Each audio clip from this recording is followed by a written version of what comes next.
Bugün bize cep telefonu kadar boyutuyla her yerde sinema keyfi yaşatabilecek Blitzwolf VT2 projeksiyon cihazını inceleyeceğiz. Hemen başlayalım.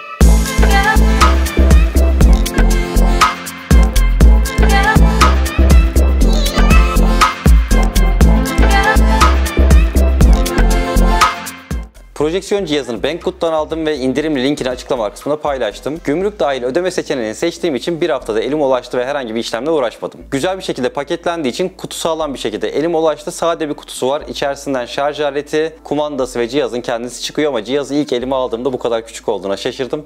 Çünkü ürünün görsellerinde bir tık daha büyük gözüküyordu. Böyle neredeyse bunun 2 katı gibi bir şey bekliyordum. Cihazı açtıktan sonra da görüntü kalitesine ve sesinin kalitesine şaşırdım. Aynı zamanda sesi de inanılmaz yüksek çıkıyor ve odak mesafesine de şaşırdım. Yarım metre ile 8 metre arasında odaklayabildiği yazıyordu web sitesinde ama 5-6 santimetreden şu kadar mesafeden odaklayabiliyor ve küçücük kağıdın üzerine bile çok güzel görüntü yansıtabiliyor. Aslında bunu harici monitör olarak bile kullanabiliriz. Kendi aramızda şöyle bir muhabbet yaptık. Bunu Starbucks'a götüreceğiz, bilgisayarımızı bağlayacağız, bir tane A4 kağıdı yapıştıracağız duvara, ona yansıtacağız ve oradan bilgisayarımızda çalışma yapacağız. Böyle şeylerin geyiğini bile yaptık. Harici monitör olarak bile kullanılabilir. İçerisinde Android 9 yüklü, bazı projeksiyonlarda Android 6 oluyor, bazılarında Android 9 oluyor Çin mallarında. Genellikle böyle ikili bir ayrım var. Android 9 yüklü olan projeksiyonlarda uygulama yüklerken uyumluluk sorunu yaşamıyoruz ama Android 6'lar artık biraz eskidi ve içerisinde 2 GB RAM var. Genellikle projeksiyonlara 1 GB RAM koyuyorlar ama 2 GB olduğunu hissettiriyor. Kumandayla geçiş yaparken menülerde en ufak bir gecikme, takılma olmuyor. Bağlantı özelliklerine gelecek olursak hem Wi-Fi 2.4 GHz hem de 5 GHz var. Bu da telefonumuzdan bir şey yansıtırken ya da internet üzerinden hızlı bir şey izlerken problem yaşamamız anlamına geliyor. Aynı zamanda Bluetooth 4.2 var. Bununla istersek Bluetooth klavye, Bluetooth mouse, Bluetooth hoparlör ya da Bluetooth kulaklık takarak da kullanabiliriz. Cihazın üzerindeki girişlere bakacak olursak da HDMI girişi var. Bilgisayarımıza ya da herhangi bir cihaza bağlayıp görüntüyü bunun üzerinden de aktarabiliyoruz. Sadece kendi içerisindeki Android'i kullanmak zorunda değiliz. Burada şarj girişi var. Kızılötesi kumandanın algılayıcısı var. Bir de USB'si var. USB'sinde kendi web sitesinde maksimum 32 GB'lık USB'leri desteklediği yazıyordu. O bana biraz saçma geldi ama bilmiyorum, denemedim. USB'den çok kullanacağımı sanmıyorum. İçerisinde Android olduğu için ve 16 GB hafıza olduğu için muhtemelen çoğunlukla onu kullanacağım. Diğer tarafta da açma kapama tuşu var ve kulaklık girişi var. Bluetooth kulaklık değil de kablolu kulaklık takmak istiyorsak hemen bunu önümüze alıp kulaklığımızı takıp izleyebiliriz. Zaten çok küçük olduğu için, ses yapmadığı için ve şarjı uzun gittiği için bir filmi bitirecek kadar şarj gidiyor. Önümüze koyup filmimizi izleyebiliyoruz ve gayet güzel bir şekilde keyif veriyor. Ama bunu şey olarak düşünmeyelim, böyle evimizde film keyfi yapabileceğimiz bir cihaz olarak düşünmeyelim. Çünkü 480p çözünürlüğü var. Belki de eleştirebileceğim en büyük noktası bu. 480p devasa bir ekrana yansıttığımız zaman pikselleri tek tek gözümüzde görülebilecek boyutlarda oluyor. Can you get that and still wait? Yeah.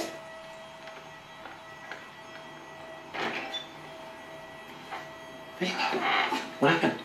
No, just had a bit of an accident. Looks worse than it is. Do you want to come in? Eğer evinizde sinema keyfi yapmak istiyorsanız şu açıklamalarda linkini bıraktığım 1080p'lik projeksiyonlardan birini tercih edebilirsiniz. Diğer özelliklerine gelelim. Fan sesi bayağı az ve bunun yanında 5 tane fan kademesi seçme şansı sunmuşlar bize. Fanı 5. kademeden 1. kademeye aldığımız zaman fan sesini hiç duymuyoruz. 2. 3. kademelerde de pek duymuyoruz. 5. kademeye geldiğinde biraz duyuyoruz. Yani diğer kullandığım bütün projeksiyon cihazlarından çok daha az fan sesi olduğunu söylemeliyim.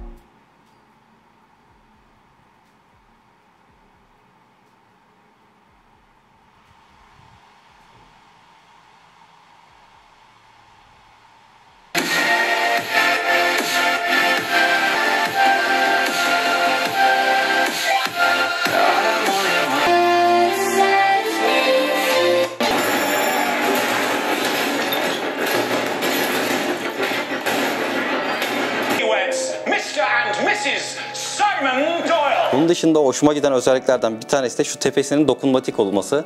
Hem 2 parmak multitouch'ta destekliyor.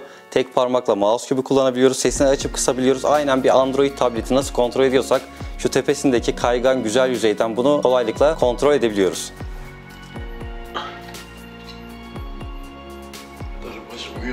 Your mind makes it real. If you're killed in the Matrix, you die here. The body cannot live without the mind. Batarya süresini de merak edenler olacaktır. Kendi sitesinde 1,5-2 saat civarı yazıyor ama biz 2,5 saat civarında test yaptık ve bataryası hala bitmemişti. Bu muhtemelen kullanım şekline göre de değişiyordur ya da filmin içeriğine, filmin içerisindeki renklere, parlaklığına vesaireye göre değişiyordur. Dediğim gibi 2,5 saatte biz bir problem yaşamadık. 2,5 saat çok güzel bir şekilde dayandı. Cihazı test ederken öncelikle bilgisayar üzerinden oyun oynama, YouTube'dan video izleme ve Netflix'ten film izleme gibi şeyleri denedik. Burada hiçbir problem yaşamadık. Daha sonra kendi içerisindeki Android işletim sistemiyle Netflix'ten ve YouTube'dan videolar izledik. Burada da herhangi bir donma, ses senkronizasyonu problemi gibi şeyler yaşamadık. Bunlar da gayet güzel bir şekilde çalıştı.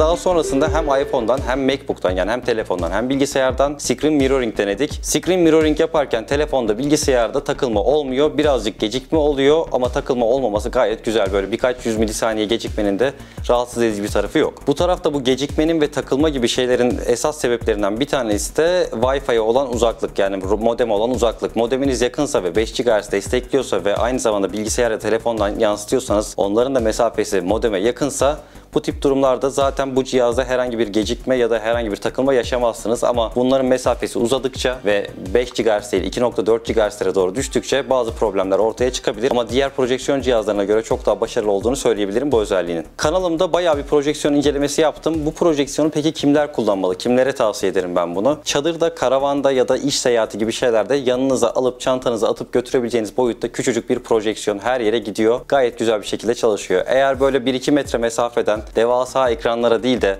şu kadar bir ekrana yani 1-1,5 metrelik bir duvara yansıtacaksanız çözünürlükle ilgili yine herhangi bir problem yaşamıyorsunuz. Görüntü gayet güzel bir şekilde akıyor. Ama bunu bir aile keyfi olarak evin en büyük duvarına yansıtıp ailecek home theater, home sinema gibi bir şey yapacaksanız onun için tavsiye etmem en azından 1080p olması lazım o tip bir projeksiyonun. Bu 480p olduğu için devasa ekranlarda çok fazla keyif vermiyor. Pikselleri seçilmeye başlıyor. Dolayısıyla evde sürekli kalıcı kullanacakları için açıklamalar kısmındaki projeksiyonlardan birini tavsiye edebilirim. Ama gezgin biriyseniz de bu projeksiyonu kesinlikle tavsiye ederim. Benim bayağı hoşuma gitti. İleride karavanımda kullanmayı düşünüyorum. Bu cihazı 3-4 gündür kullanıyorum ve edindiğim tecrübeleri sizlere bu şekilde aktarmış oldum. Benzer videolar ilgini çekiyorsa açıklamalar kısmında ilgini çekebilecek başka videolar da mevcut. Sonraki videolarda görüşmek üzere. Hoşça kal.